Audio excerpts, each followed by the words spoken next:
In this next episode, I am talking to the brilliant Camilla Collins all about self-awareness, confidence, and the tools we need to nail both. Camilla shares the 5I methodology that she created to help her clients to lead a happier and better life and explains how it can help you too. She also shares some amazing tips and advice around the tools and techniques she uses to show up with confidence in both her personal and professional life. So let me tell you a little bit more about who she is and what qualifies her to be talking about all of this. Camilla empowers high performers to achieve peak self-confidence, well-being and business success through strategic lifestyle coaching, so they don't just smash it in business, but smash it in life too. As a confidence and lifestyle coach, author and agency CEO, she brings a unique approach, and her methods are designed to seamlessly integrate improvements into her clients' busy schedules through her 5I methodology, which we discuss in today's episode.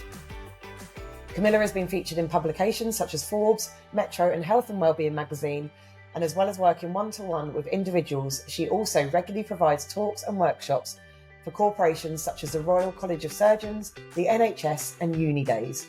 From self-confidence, mindset and visibility coaching to health, wellbeing and complete lifestyle reprogramming, Camilla creates bespoke coaching programs which allow her clients to transform into their most confident version of themselves, resulting in greater levels of fulfillment and career success. This episode is packed full of useful tips and advice for all women, whether you're a business owner or not. So keep listening and take the first step to being a more confident you today. Before we dive in, I just want to say thank you so much for taking the time to tune in to Show Up and Be Heard, the podcast that exists to help women like you simplify your business and your life so that you can stop feeling so overwhelmed. I'm your host, Becky McAvoy, owner and founder of Be Heard Socials, and I am an award-winning social media marketer and an international speaker who specialises in content strategy and organic growth on social media. If you want to cut through the noise and BS and get practical, actionable advice tailored specifically to make social media marketing accessible and easy to understand, or if you want to be part of a supportive community where women entrepreneurs can feel connected and inspired to achieve their dreams, then keep listening because you are in the right place. To be the first to find out when new episodes go live and to get more tips like the ones you hear in this podcast, make sure you join my email community through the link in the show notes. Right then, let's get started with this week's episode. Hi Camilla, welcome to the podcast. How are you doing? I'm good, Becky. Thank you so much for having me on. It is awesome to be here. Oh, you are so very welcome. I'm really looking forward to having our chat today, partly because I'm really excited about the topic, but also because we've had to rearrange a couple of times and I feel like it's got to the point where I'm like, oh, I'm just really excited for the conversation. So yeah, no, thank you for being here. But before I get overexcited and dive into all of the conversation that we're going to have, do you want to sort of introduce yourself a little bit and tell us a little bit about your story in terms of how your business came about? Did you always want to be a business owner? Have you always been a business owner? But yeah, just a little bit about your story and who you are. Sure. Absolutely. So hello, everybody to listening. So my name is Camilla and God, where to start? I love that you've asked, have I always been a business owner? Because yes, pretty much is the answer to that. So my brother my brother and sister, family's a bit complicated, but I've got two half sisters and one half brother, two on my dad's side, one on my mum's side. And all my dad's side own their own businesses. My brother's got a gym, and my sister's very creative, and she's got she does like upcycled stuff now, but she used to work in like costume and things like that. And I've pretty much always worked for myself. I had a very short stint in recruitment. I dropped out of uni. I was at art college, so I'm creative as well. But yeah, I dropped out of uni, had a short stint in office work and was like, this just isn't for me. This isn't going to happen. So I have a few businesses. I've got CJC Hair and Makeup. So I trained as a makeup artist back in 2009. And I started off in the TV and film industry. And then, well, during training, I really loved doing bridal hair and makeup. However, I was sort of younger there, and I was told by the tutors, weddings are on the weekends, you're not going to have that much time on the weekends. And to me, being a young thing, I was like, oh no, I want my weekends. But then going sort of into the filming, I realized never mind weekends, you just don't really have a life. And the schedule was like crazy. And so after starting off in the filming industry, I naturally found my way back to weddings, assisting on a few. And do you know what, Becky? It didn't feel like work. It just felt like hanging out with the girls on a Saturday morning. And when you get that sort of gut feeling, you're like, yeah, this is what I'm meant to be doing. So I started building my bridal business there with makeup. And then, of course, I had all this training in prosthetics and special effects, and I didn't really want that to go to waste.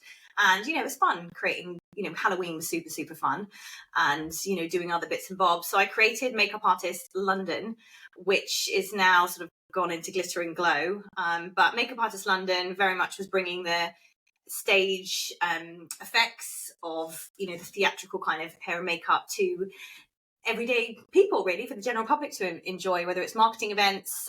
We did a lot for sort of bars and restaurants for their staff around Halloween, and then other kind of marketing campaigns, and also just for parties, really, staging up performers, or working, even just sprinkling a bit of makeup magic, as I say, to guests at a party. And that's how Glitter and Glow, which is still around today, was born. And so I've got Glitter and Glow, which is run by Zoe, who has been with me for sort of maybe 8 years now.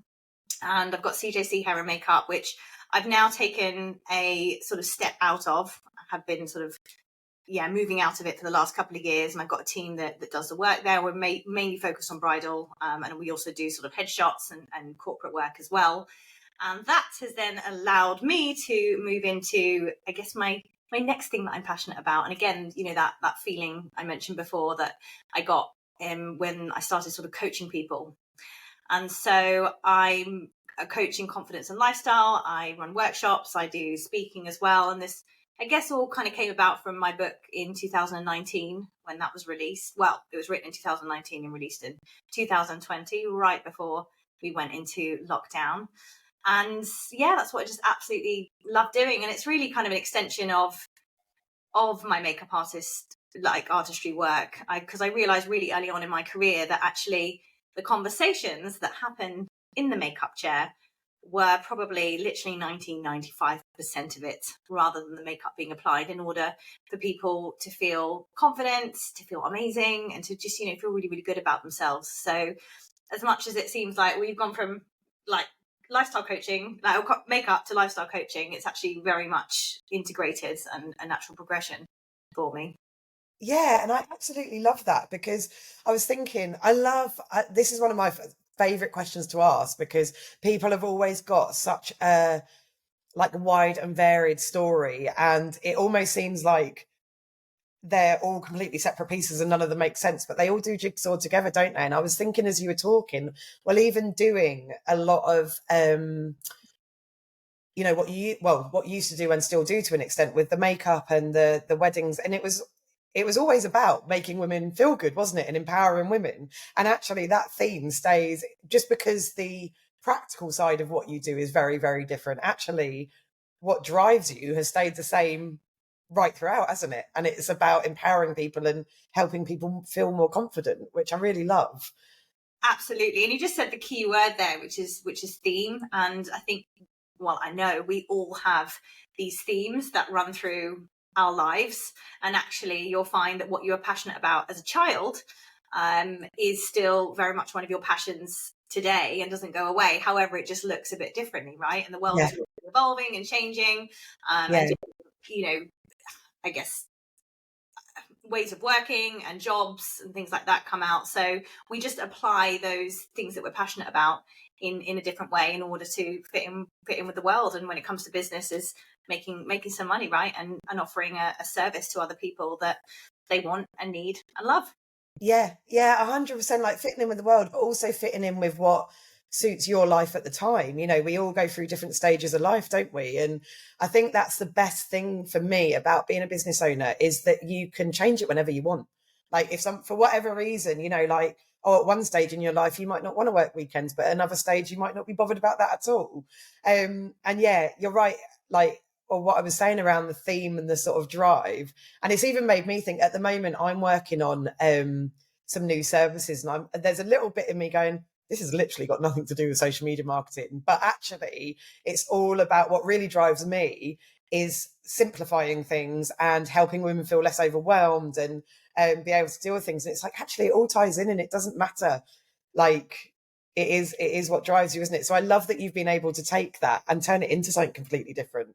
And from that, actually, which is what we're going to talk about today, create a like your own methodology as to how women approach feeling more confident. Do you want to explain a little bit about, like, we can go into each of the areas of the methodology, but a little bit about what it is that you've created and where it sort of came from and why you created it? Sure, absolutely. So a little bit of a story here, and something I just kind of washed over earlier when I was sort of talking about the background, because we'd literally be here all day otherwise on my journey. But I went a little bit off the rails, should we say, when I was younger. So in between, as I said, when I was in office work, probably an amalgamation of things, but I was just generally sort of very unhappy in it. And long and short is I ended up in rehab. And you know what? I've always struggled as well with seeing my confidence, but also fitting in and just my place in the world. And I've always been very curious as to why we do what we do, why I do what I do, you know, what motivates me and everyone else and things like that anyway. So kind of been in and out of therapy for various reasons, maybe eating disorders at school and things like that. And then obviously with rehab, and that was more kind of addiction. So the reason I bring this up is because a lot of my coaching kind of has that sort of therapeutic blend to it, and a lot of my life learnings. And do you know what? I learned so many tools when I was younger in order to help my own mindsets and also just improve my mental health. And so I call it like you have this mental health toolbox, a mental toolkit that you can tap into. And that's really what I want to share with others. So the methodology actually starts with the first pillar, should we say, which is intervention. So there are 5 I's. The first one is intervention. And really, that's a really important step. It's technically a quick one to do, but it takes a lot of people a while to get there, because unless you are like fully ready to surrender in that your way isn't working, that, you know, life could be a mess, or, you know, things just are unmanageable, until you're kind of at that stage, then you can't stage the intervention and you're actually not receptive to help. So you kind of have to get to that point. So that's why it's a very important step, an important pillar, but not necessarily a lot of work done there. That's more just you kind of coming into me, really. And then, so we start off with intervention, and then we move on to interruption. So this is very much about interrupting thought processes. It's, just really kind of getting into that negative voice inside of your head, which all of us have, that can run our lives. I say run our lives, run our days, run our months, and, you know, can all get into this sort of negative spiral. So it's all about interrupting that. Also the unhelpful behaviors, the limiting beliefs, all of that stuff. So really kind of interrupting all that those subconscious things that are driving us forward each day, or backwards, or round in circles that we don't necessarily know about. And so when we've kind of destabilized those beliefs and kind of got, you know, awareness around it, I always say self-awareness is key for all of us. Everything is easier to operate when you have a manual, right? And like for yourself, self-awareness is your manual, and the better you know yourself and the better you understand what triggers you and how you work, the better you can place yourself in environments, be that people, in places, you know, really tuning into how you feel, what makes you feel good, what makes you doesn't, and the better you can work yourself. So that's super important. Big fan of self-awareness, and I can talk a bit later about, you know, ways that you can increase that. So we've got so the interruption, and then we move on to intention. And this is all about setting the intention with yourself, with everything that you do. And it's really important, the intention we have behind things. You can choose to get fit and go to the gym for different reasons. On one end, you can do it because you want to be healthy and you want to look after your body, and then it can also come from a place of hating yourself and wanting to be smaller, for example. Or so the intention behind everything you do is super, super important. And so it's really looking about, the intentions behind what you're doing, the intentions behind what you want, and really getting clear on those, because again, then you understand better why you're doing the things that you're doing, and that really helps to change direction if needs be, and choose other things. And then after that, we've got the identification, which slightly stems from kind of makeup artistry. There, I couldn't really have something that didn't involve really looking in the mirror and facing yourself and identifying with yourself. And that's, I think, really super, super important these days, because we have our phones in our heads, in our phones, like our phones in our pocket, but our heads are in our phones, or they're in screens all the time, and we're constantly being pulled away from ourselves with messaging, with just stuff, right, being served up at us. And so we don't really carve out the time, or we have to carve out the time specifically, because we don't naturally get that much time to spend with ourselves, and which is why a lot of people find it quite uncomfortable to be alone. Is why I think a lot of people struggled, particularly in lockdown, and all of that, because we just weren't used to being by ourselves. So identification is really, really important, particularly when it comes to our confidence, because if someone gives you a compliment, but you haven't sort of taken the time to notice that thing about yourself, then it kind of doesn't mean anything. It just is brushed off. Whereas if you've really got the time to get to know yourself, and someone compliments you on something that you're more familiar with, in a way, you take that on board, and it can, that can help sort of boost your confidence. So identifying with yourself is massively important, both physically, but also just on your strengths and your weaknesses and all those areas, because again, it's a self-awareness and you get to know yourself better. And then we've got influence, which is, I think, massively important. They're all really, really important, but influence is very much about what is influencing you, who is influencing you, and what is influencing you. So that's the people, the places, and all those things. So it goes back to becoming more aware about what's triggering you, what's making you feel good, as I mentioned before, and what's not making you feel good, and placing yourself better, and just becoming more aware. Because when you can place yourself in more supportive environments, you're going to create more energy, you're going to just feel a lot better, and you're going to have more success in whatever you want to do, and just generally feel a lot happier in yourself. So it's really important that we mind our influence. And that also goes for, clutter in our houses, making our beds first thing in the morning, all of that.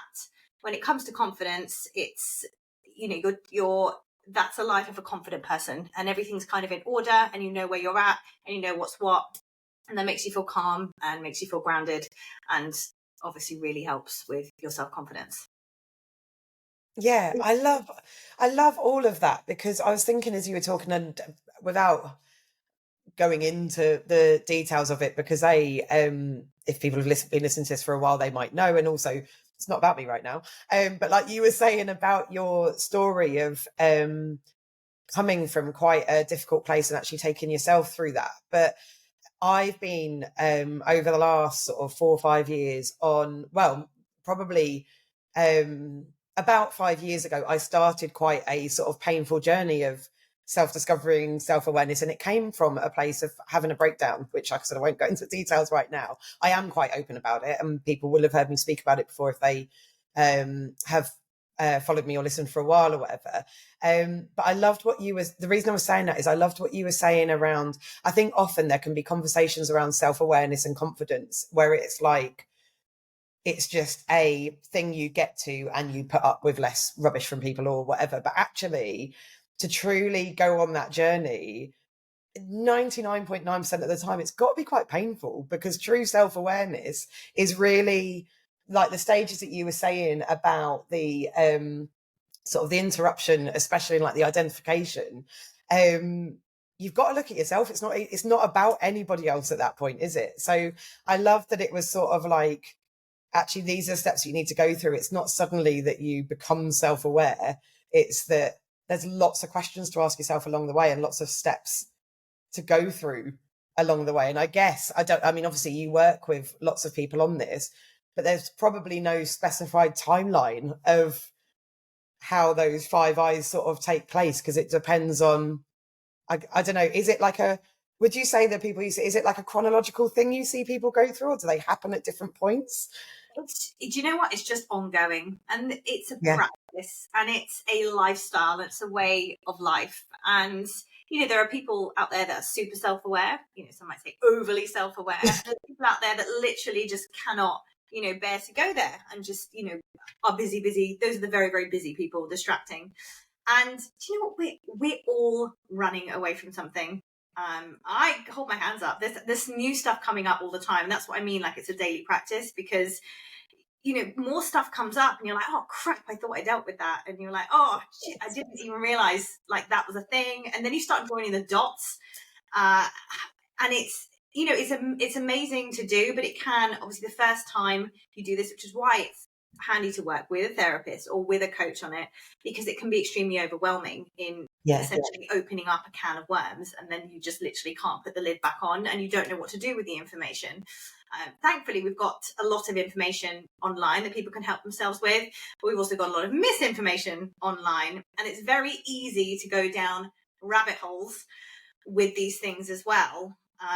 So yeah, I'd say be mindful, and it's totally normal if it feels kind of overwhelming, but yeah, mindful when you're kind of doing this work, and just be honest with yourself and realistic with yourself that it's a journey, as naff as that sounds, but it's an ongoing process. And the thing is, once you deal with, I'm always imagining that game, those things pop up and you like hammer them down, and then like another one pops up elsewhere. That's literally the visualization.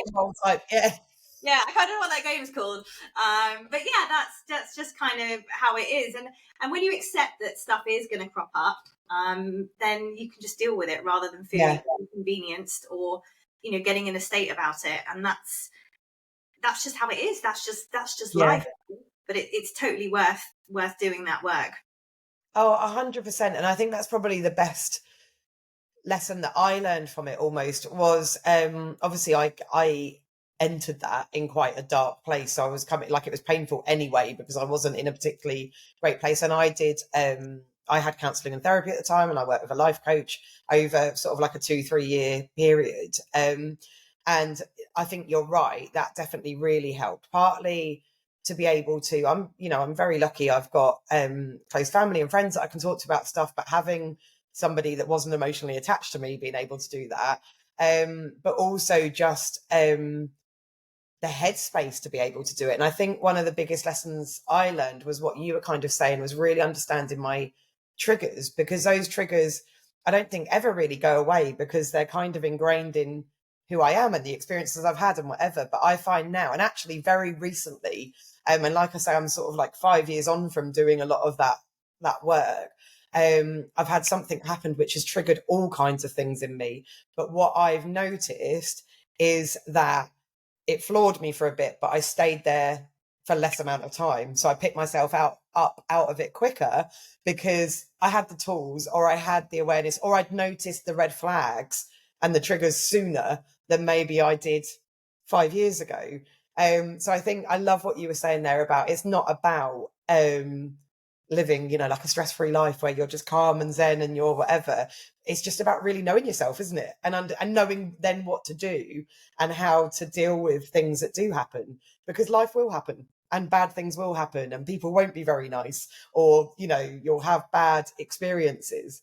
But yeah, that's been it for me, is being able to pick myself up sooner than maybe I would have done before.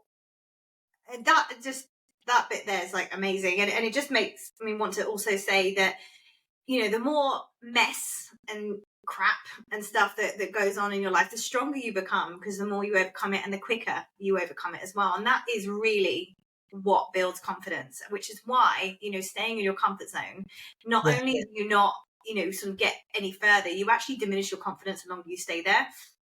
Because everyone else is sort of moving on, and you're not. And so it's really important to keep stepping out of it, and failing, and getting back up again. And every time, you fail and get back up, and fail and get back up, you take on bigger problems. You get back up quicker. And that over time is what is building your confidence within yourself and allows you to take bigger challenges, go after bigger opportunities, and just put yourself out there more, which we all want to be doing, right? Because we all want to be experiencing more in life, whether that's in our personal life, whether that's in our careers and our work life. But it's really important we put ourselves out there. But until, a lot of people make the mistake of trying to go for the big leaps, or being disheartened. They sort of big lofty goals with no sort of plans to get there. But just the small challenges. And I always encourage people each week to be challenging themselves, or even each day, with a little something. And a great place to start, even harder for the introverts among us, but even for anyone, it's weird to just strike up a conversation with a stranger. It's just a little bit uncomfortable. So I always encourage people to just do that daily, whether it's the barista making your coffee, someone in the street, the bus driver, the Uber driver, or whatever. Just start a conversation. And this particular little challenge is great on just so many levels, but obviously it feels a little bit uncomfortable to do because you don't know there's that fear of unknown of what you're going to get back, but also you never know where a conversation is going to lead, and also what other people can teach you. And I believe, obviously, we're all on this planet together, and the more you know about how other people work and their minds work, you can sort of apply it to your own. If you obviously stay open-minded, you can think, I didn't think about things that way, and it changes your perspective. And also it just allows you to handle people better. Whatever you do in life, you need to get on with people. Unless you're going to live in a remote desert island, and you'll probably be pretty miserable, because we need connection. That's a fundamental human need. The more we learn about other people and the way they think, the better we can get on in the world. Yeah, and I love that, because there's you're right, you have to interact with people, and no one person is ever going to think the same way as you all the time. And some of the work that I did was around my what she called at the time, like, my deal breakers. Like, there's if things that would, I don't know, trigger me or whatever, that it's like, does that need to trigger you? Is it a deal breaker?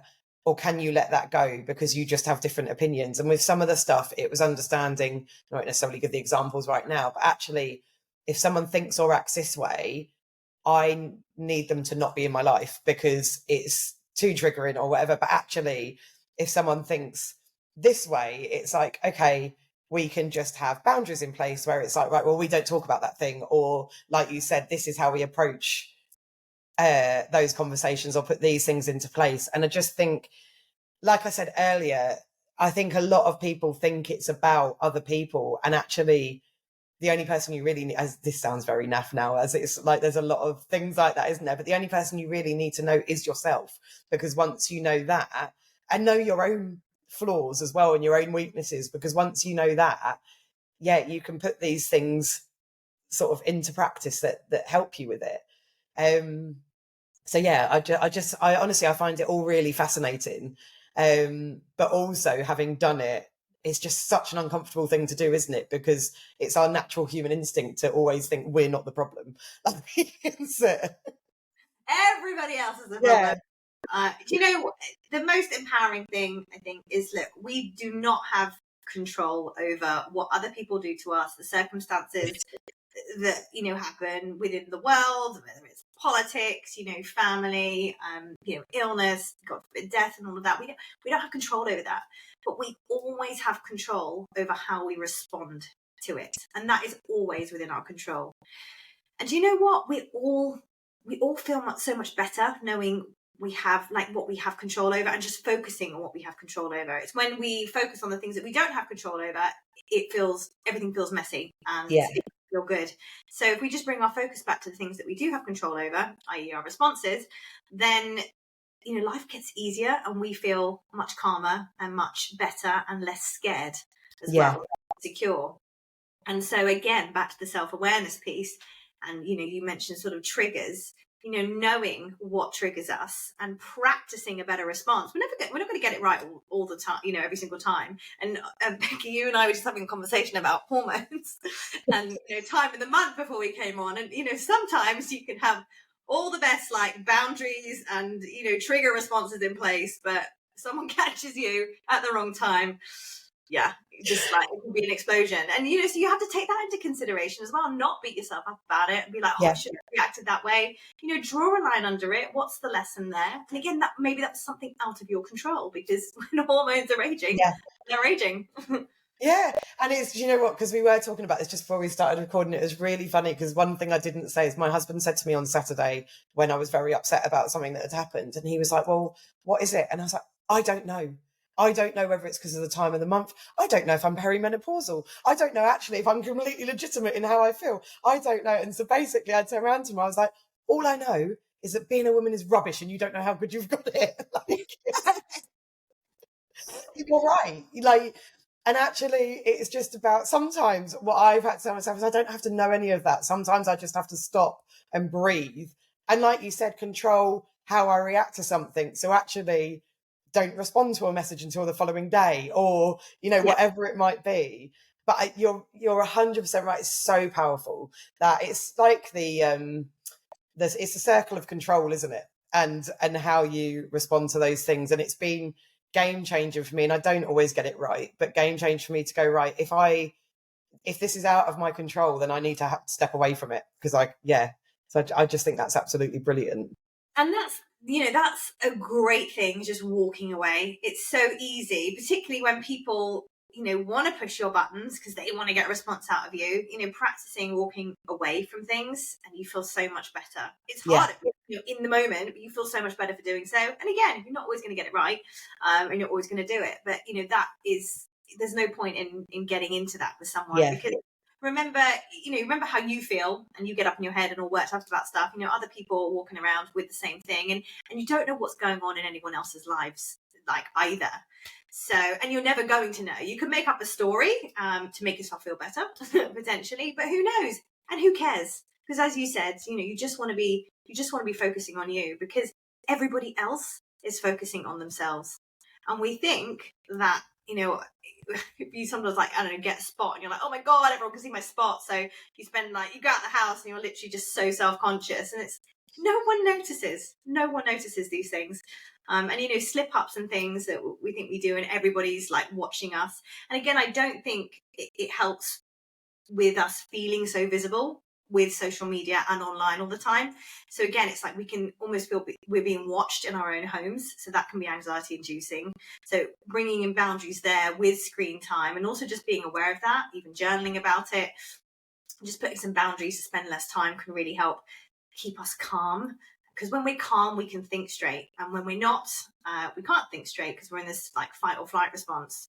And if you're a business owner, you really need to be able to tap into the higher part of your thinking, to create, to innovate, and we have to do that more than ever and faster than ever now, because the world is moving at such a great pace. Such a quick pace. So it's really important that we keep ourselves calm and grounded and collected as much as possible, and just keep ourselves away from triggers. And that comes back to the whole influence stage as well, of just being mindful of your environment. Yeah, 100%. And what you were saying there about boundaries is so important as well, because I think that's a really key part of it, isn't it? Is like knowing what your boundaries are. So like you were saying earlier about when people will try and, not necessarily whether they're doing it consciously or not, but get a reaction out of you, or if you'll turn around and say, you do walk away from it, but they come after you, or like whatever it might be, and ask you again, or whatever it might be. And I think, again, that boundaries piece, whether that is stepping away from social media or the screen, or knowing what, having some sort of, sounds a bit funny, but having some sort of pre-prepared responses to the way that you'll deal with certain situations if somebody responds to you in a certain way is really, really key to being able to maintain that, isn't it? I think that's a great one. And just the worst case scenario piece, I think, is a really great thing to do, particularly if you've got something coming up. Is so just you saying having like a little armory of responses is always, thinking about the worst case scenario. And generally, like, it's something we don't want to do because it's like pain, and we don't want to think about that or do that, so we'll distract ourselves. But kind of when you go there and really think about it, what's the worst case scenario, it's like, actually, it's not that bad. And then the thing is less scary. And we have to remind ourselves that we're obviously hardwired to move away from pain. and we'll run away from pain, we're more motivated to do that than move towards pleasure. So that's another thing to remember. And pain can be a motivator. That's a whole different conversation. But yeah, just, thinking about worst case scenario, because we can create like crazy scenarios in our head. And that's why I actually advise people to write things down, because quite a lot of the time there's loads of stuff in our head when we write like actual sentences down and we look at it on paper like an external thing. It's like, okay, I don't know what I was worried about. It's really not a big deal, but we've got so many thoughts going on in our head that in itself can really stress us out. So that's why journaling is a really great tool as well, to just process our minds and kind of, again, build that self-awareness that we're constantly promoting throughout this episode. This episode is sponsored by self-awareness. But it's a really great tool to get to know yourself better, and organize and place yourself better as well. Yeah, and I do really love that around the sort of the what's the worst that can happen. I've spoken about that on the podcast before, because I've worked with a coach previously who basically asked me that question. They were like, what's the worst that can happen? It was over something I was scared to do. And I was like, what do you mean? Well, what's the worst that can happen in this example that you're given that you need to do? So I listed off all the different things. And she was like, okay, so what is the worst thing that could happen in your life right now? And like the worst things, and my two things, obviously they're not one of them probably is, but they're not the worst things for everybody. Some people really want it, but I was like, the two worst things, and still to this day, that can happen to me right now is that I die, or I get pregnant again. For me, it would be, and I say that very aware that that's not the worst thing that could happen to a lot of people, but genuinely for me right now, I die or I get pregnant. And so now I try to go into every situation going, but if I can't die or get pregnant, then it's going to be all right, isn't it? Because anything else that happens is just like, I can deal with. And then the next stage of working with this coach said to me, okay, so in the situation that you've given of this thing you were scared to do, if you've listed off all these things that could go wrong, what the worst things could happen was, now write down how you'd respond to each of those things happening. And then it was like, oh yeah, actually, if this happens, I'd just do that and it would be fine. And I thought that was a really great way for me to go to give me the confidence to do stuff, because it was like, okay, well, I'm prepared. And actually the thing that I was talking about, one of the things I'd written down about the worst thing that could happen was a tech failing. And they were like, right, well, what would you do if the tech failed? I'd like, well, I'd just stop it and I'd start again. Or I'd say, oh, sorry, I need to do whatever. And actually, when I came to do the thing, everything that I'd written down that could have gone wrong went wrong. Honestly, you couldn't write it. But I'd had this thing and I was like, this is how I'd respond to it all. And I came off it laughing, because I was just like, oh, well, that's typical, isn't it? Everything went wrong, but I didn't die and I didn't get pregnant. So I think the two fears are life and death. It's like, that really says a lot about how complicated I am as a person. But I just love that you, and obviously I'm sorry that everything went, no, I'm not sorry that everything went wrong, because again, that sort of built your confidence. But, I think your attitude going into that, you're like, oh, cool, got a plan for that. Something else goes wrong. Oh, great. Well, I've got a plan for that, and that's why to entertain, these crazy ideas, because our mind is going to spin off to the fearful places, and naturally, in order to keep us safe. So if we can entertain it a while, instead of let it, freak out, it's like, okay, cool, worse is happening, what would we do in that situation? And using a tool rather than trying to constantly be positive, because that's not helpful either. No. You need both sides of the coins. No, and actually I've used it with my daughter recently. So my daughter's 7 and she's just done her end of year 2 leavers show. And we had a whole thing around, she was worried sick about all these things that could happen. And I actually used this tool with her. And one of the things that she gave, I was like, right, okay, so what are we worried about? What's the worst things that can happen? And we'll come up with ways that you will deal. If that thing happens, we'll come up with ways that you'll deal with it. And one of her things was like, well, what if I fall off the stage? Which actually could have happened. And I was like, well, what would we do if you fell off the stage? And she went, oh, I don't know. And I said, do you know what I'd do if I fell off a stage? I'd get up and I'd laugh and they'd say, oh, I'm so silly. And I'd get back on the stage. And she was like, yeah, it's probably what I'd do actually. And it's funny, isn't it, when you catastrophize this thing in your head of like the worst thing that can happen, you're like, oh, actually, it's not that big a deal. I would just get back up. So I think it's really nice. And I love that I'm actually now being able to use it with the kids as well because of these things that I've learned. Top parenting, Becky, top parenting. Well, I don't know, have my moments, but No, I feel for the kids these days, like, because I think they've got it sort of tougher than we had. Obviously, we're struggling with our own boundaries around digital media, social media, and just generally the way the world works. But however, we're obviously, I don't know how it is talking to your parents, but in terms of talking about mental health, we're having these open conversations.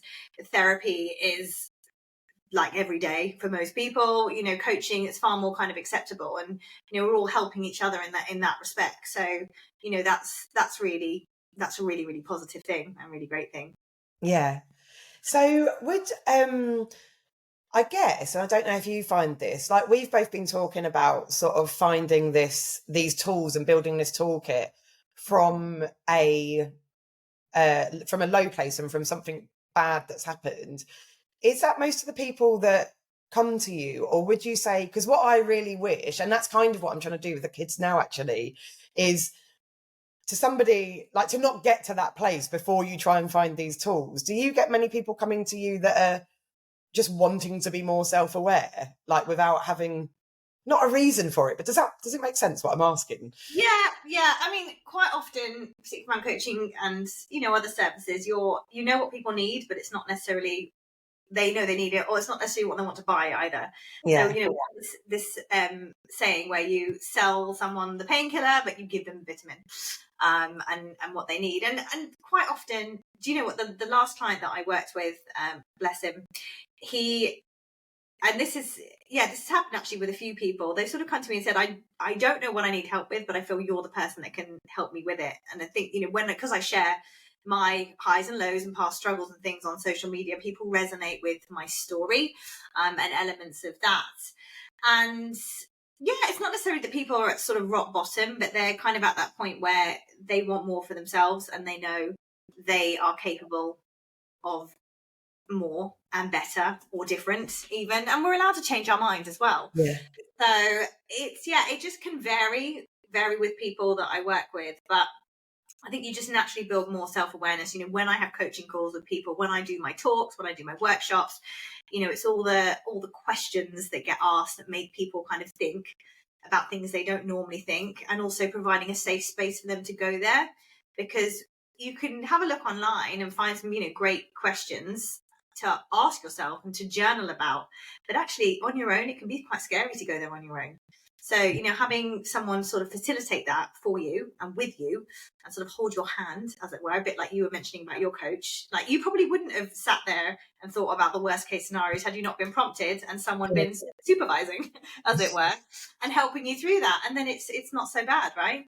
Yeah, absolutely. And also I think like quite a lot of the stuff you see out there is like journal about it, or take some, or whatever it might be. I've always been someone, I just can't journal. I don't know what it is, I just can't do it. But as probably why I have a podcast, I can talk like till the end of time.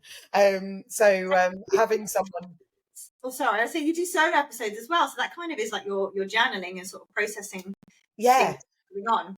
Yeah, well, I often say to my friends, because I'm a big lover of a voice note, and I honestly think that's my journaling, is that half the time they're getting my chimp brain into their like messages, and it has to be with very trusted friends. But I think it's why I find voice notes so powerful, because it's like, it is just me offloading, sort of what I'm thinking. So, but you're right. And maybe with a, with a voice note and with friends, it's sort of like, again, you've got someone there to sort of put a prompt in, or encourage you. But yeah, it was definitely one of the best things I did to work with a coach and a life coach, just to because it is that really naff thing again, isn't it? Like, all the answers, you've got all the answers, you just need to give yourself the headspace to find them and to know what they are.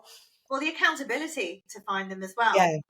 Really, we need to be often held accountable. Like, coaches have coaches for a reason.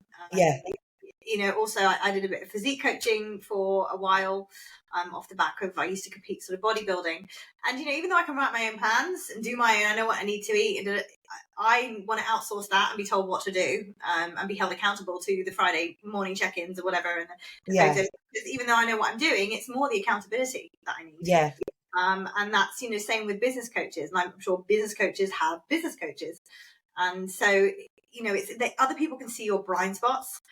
And if it's not necessarily a coach or a therapist, find a friend. You can get an accountability buddy or an accountability group, and you can all help each other out. It doesn't have to cost anything, or a mentor, but it's really handy to just sound out other things, and people chip back. But obviously you need someone that's going to be honest with you, and that's obviously what you've experienced with a voice note. You're going to get something back, and it might be, Becky, you're being ridiculous, or Becky, like, yeah, you're totally right with that. And again, you're like, oh, okay, and then you feel like you can proceed with whatever that thing is.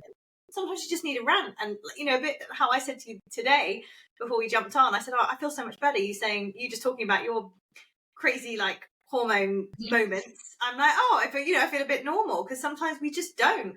And then when we talk about it, we're like, oh, okay, it's fine. Yeah, do you know what? All of that is just really interesting. And actually, I've got a bit of an accountability group in business who are also amazing women who are very good friends as well. And I was saying in there the other day, I've been part of groups in the past, that I've signed up to, I've joined or whatever. And when you go in and say something, so say, for example, you say, I've got this client and they're being an absolute nightmare and blah, blah, blah, and it's really unfair. And they'll just come back and go, yeah, that is unfair. And I said in this group the other day, like I said, they are good friends as well. I was like, sometimes if I'm moaning or ranting, maybe I'll start it off by saying, I just want to have a moan and a rant, and I don't actually want, I just need to get it off my chest. But actually, I want you to call me out if I'm the problem or if I'm being unfair, because that is the only way, isn't it? I don't want people to just agree with me. I want people to challenge me on it. And I might still go, okay, I hear you, but I still think this. So I think you're right. Like, if it's not a coach in a professional capacity, it has to be people who are going to call you out on your own BS and challenge you on stuff as well.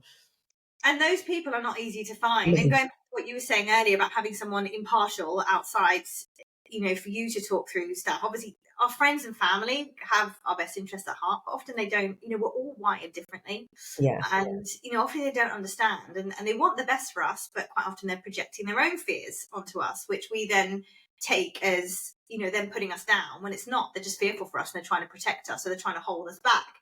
So it's being really aware of what, other people do for you, and also what their interests and motives are, and the way that they're wired.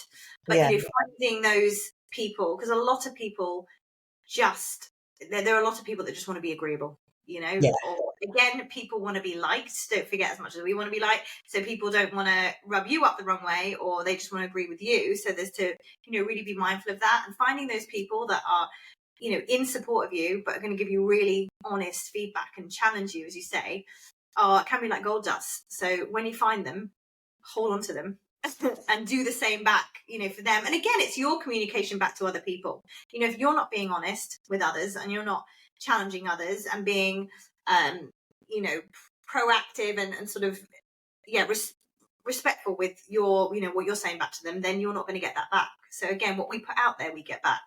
Absolutely. I love that. And honestly, I could talk to you all day about it. I'm really conscious of the time. I say this at the end of every podcast interview, and it sounds like it's just something I say now, but it's so true, because I just think it's so fascinating having these conversations. Before there's a couple of questions I just want to ask you that I finish most of the podcast with. But is there anything else that you'd say around anybody listening to this about confidence and self-awareness, or putting you on the spot, I guess, a little bit? Is there an action that you'd give anyone listening to this that wants to kind of, I don't know, dig a bit deeper or go a bit further on their journey or start their journey? Is there an action that you'd give them to do? Sure.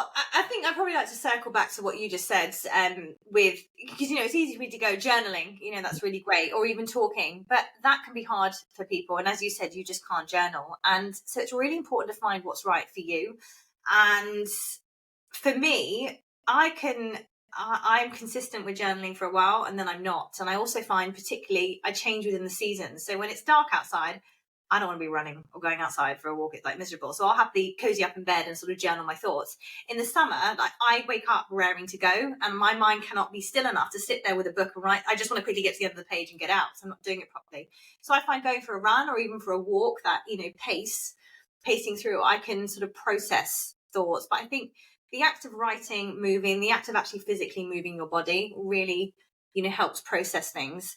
But I would just say, a lot of people are out of practice with processing anything at all. And sometimes once a day isn't enough. And we can feel like we don't have time because there's always stuff to do. But I'd say definitely carve out some time, 5 minutes in the morning, 5 minutes at lunch, and maybe 5 minutes in the evening. And you can obviously go back, you can increase that in time, just to have a think about like what's maybe triggered you that day or what's making you happy that day, and just write literally a couple of sentences. If you set yourself a 5 minute time limit, I think people get overwhelmed with journaling because they feel like, well, how many pages do I write and what do I think? And then you get like analysis paralysis of, you know, what you should be asking yourself. So if you just set a time of 5 minutes and write whatever comes to mind, that really helps you kind of process stuff. And again, you see it on paper and you're like, oh, I didn't even know that was in my head, or, oh, that thing I was freaking out isn't a big deal. And it's a really great practice, and it stops that thing when people go to bed at night and they're like absolutely exhausted and they get into bed and then it's like, because it's the one like time of the day where they haven't had, you know, constant feedback from the phone, from people, from environments, and so all the thoughts that they haven't processed come to mind and people are lying awake staring at the ceiling for hours. So it really helps with processing that, and obviously build self-awareness in the process. But it's whatever works for you. And, you know, meditation, great. I can't even sit through a yoga class, and like hats off to you if you can do that. So that might be a process for you, but it's finding what works for you, and also just being mindful of the seasons and hormones for the ladies. Really important. And that's one thing I definitely need to start doing is like, I know roughly sort of in my head, but actually tracking my cycle better and things like that better. But also just you saying, like, I love that about the sort of 5 minutes, like morning, afternoon and evening. And again, I don't do it sort of that structured, and I still don't write it down. I voice note myself. So I don't just voice note friends. I do sometimes voice note myself because I just find it easier to talk. So I love the bit about it is finding what's right for you, isn't it? I love voice note yourself. That's your diary. You just store your voice notes as in like diary entries, and that's easier to even listen back to, because it's like if in 2 years' time you want to look back, you could just be driving along and think, oh, I'll just listen to this one in the car, whereas I'm going to have to dig out journals and work out what I was thinking. So I think you got the right idea, Becky. Well, and also you hear the tone in your voice, whether you're excited about something or whether you're not. Or I do it with business as well. And I've actually got like a reminder once a week to go through my voice notes I've sent myself about business ideas, because I don't know if I've just got an aversion to writing, given that I love writing or being creative. But yeah, I don't know if maybe I do too much of it in my job. But yeah, no, I do love it. Just a couple of questions, and this, you might not have anything to add to this, to be fair, because it kind of the nature of the conversation that we've touched on lots of this. But because the podcast is show up and be heard, and there'll be lots of business owners listening to this, and showing up is important, but it's very difficult, and confidence is a huge part of that. What things help you show up in your business, and what tips would you give to someone else to do the same? Like I said, it might be stuff you've already said, so don't worry if it is, but I thought I'd still ask. Repetition is the mother of all learning, so I shall repeat myself. But, you know, with a twist, I as I always say, like, confidence isn't like a separate skill that you learn. It comes from how you live your life and creating that security within your lifestyle, within yourself. So helping me show up is keeping myself in order and keeping my life in order. And order looks different. I'm doing inverted commas in the air. Like, order looks different for all of us. And again, I'm just a firm believer of finding what works for you, because I think there's so many ideas, and they're great ideas out on the internet, and you know, like the 5 a.m. club, and you're not a successful person unless you get up at that time. It's like, well, no, if you're a night person, which I'm not, I say you're a night owl or a morning lark. I'm definitely a morning person. I'm energized then. After about midday, I'm pretty useless. Like, I just go downhill, whereas other people go the other way around, you know? So it's like finding what works for you is really, really important. But what helps me show up is water, just drinking lots of water, eating the right thing. It's all the non-sexy stuff, guys, but it works. And being consistent, because again, being consistent makes our bodies feel safe. It knows when sleep's coming, food's coming, water's coming. Like, we know how things are going to go, a bit like we're talking about worst case scenario and thinking about those things. So the more consistency you can create with your basic needs, the more calm, collected and confident you are in yourself, and the more you're able to show up for other people and friends and family, as well as your business. And so, you know, I battle with it. Some days I'm not perfect, but that's very much the thing that helps me show up and allows me to show up. If I didn't pay attention to those things, I'd want to hide. Yeah, and I love that because it almost brings us back to what we were saying right at the start of the conversation about looking after yourself first, doesn't it? So it is the most important thing you can do. Is there any advice you would go back and give yourself in the early days of running your business? So much. Where do I start? I think, I don't know. It's hard when you start your business, you're really excited, and that's great. And so you really want to ride on that energy, but sometimes you can get carried away and your business ends up going to places that you didn't necessarily want it to go. So it's taking that step back often and just being aware. But I also think thinking of things much bigger than myself. I've got the agency now and a team, but I was just a makeup artist. And from an identity perspective, I actually found it a real struggle in taking myself out of the business because I had and also moving into coaching as well, because I was like, but I'm just a makeup artist. Like I tied up so much of my identity to that. So, I really promote balance within my workshops with my clients and just keeping everything balanced in all areas of life. So I don't give so much of myself to business because then everything revolved around business, my friend circle and everything that I did. And so just keeping more of a balance in life, I think would absolutely be my number one thing. And thinking the bigger picture rather than small, dream big. And hold that vision. Amazing. That is fantastic. And finally, where can people come and find you? And feel free, if you've got any resources or anything you want to direct them to, please feel very free. Where can they come find you? Sure. So probably hang out the most on Instagram, although I'm looking at taking a little summer break, so I might be off for a while. But that's at Camilla J. Collins. My website, camillacollins.com, has got some free resources on it. If you click on the Confidence and Lifestyle Coaching tab, you'll see the free resources heading there. There's actually the Confidence book, which has got the whole 5I methodology in, which is a free download. So if you want to look at that, there's also two overcoming self-sabotage masterclass and time productivity hacks as well. So there's another master there. And I'm also actually running an awesome retreat for women on the 17th of October in Bath. It's a day retreat, which is a Thursday. So that might be something that people might be interested in. And that is on my socials as well. And I would love to see you there. Amazing. That is absolutely fantastic. Honestly, thank you so much. I've absolutely loved chatting to you today. And I know that people will take loads and loads from it.